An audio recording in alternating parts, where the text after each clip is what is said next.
I'm Dr. Mark Addix. I'm an orthopedic surgeon.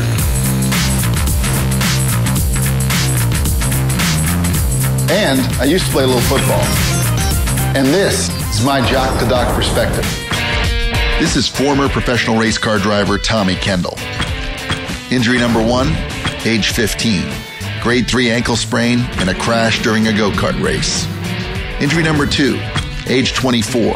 Innumerable fractures of both lower extremities in the horrific crash at the legendary Watkins Glen racetrack.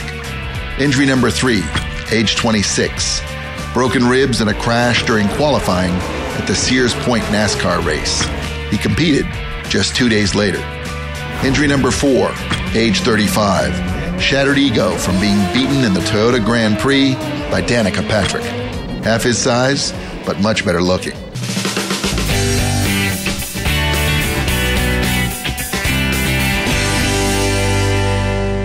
I don't want to start a fight, obviously between your parents, but who taught you to drive?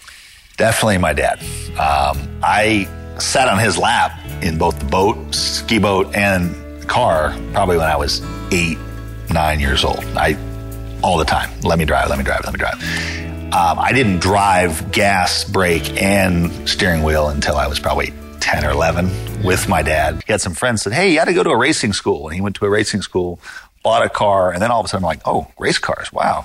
And so that became my new obsession. And because I had access through him, I got a go-kart and kind of got started that way.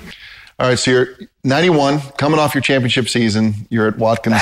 Describe what happened. Well, everyone says, do you remember it? I said, yeah, I remember it. Those 5 seconds seemed like they took about 15. I just made a pit stop. I was dicing with Jeff Brabham, who was the multi-time champion at the time, and for second spot. And coming into the corner at the end of the straightaway, it was the fastest corner probably that we faced all year. It was 140 mile an hour, but it was a full 180, and so you go in there at on my car about 180. It's like your head wants to come off. It's like being in a meat grinder. I mean, it's hard work. It's every single one of your senses is tuned up. And so I felt this little shudder, and I felt the wheel come off. And then the car started to slide, which was the wheel coming off, and I corrected. My first thought was I was mad that I was going to lose second spot. And then I rotated. I'm around backwards now, and I see the background moving. And then that was the point I realized how fast I was going still. And I'm like, okay, we're going to hit something hard. But I hit virtually head on. And it just got dark, which was me going into all the tires. And then I just felt this enormous impact. It went in and then it spun up. I remember it spinning up in the air, and then it just got bright daylight because the whole front of the car got ripped off. And I came to rest, and I looked down, and I knew my legs were broken. Tell us all the things you broke in this one accident. Both taluses, both tibias, both fibulas, and my right femur, which was wrapped up in the steering column. And the weird thing is, even before I could walk without crutches, I could drive well. And so my first race was 8 months after my accident, Miami Grand Prix. And there I was, even though I'd laughed or scoffed at people saying they came back too early, crutching over to my car.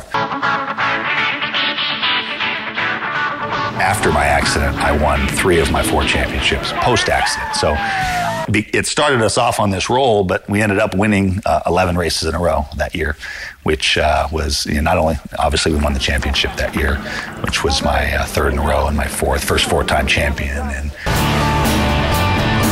in 1991, Tommy suffered a horrific crash that almost took his life.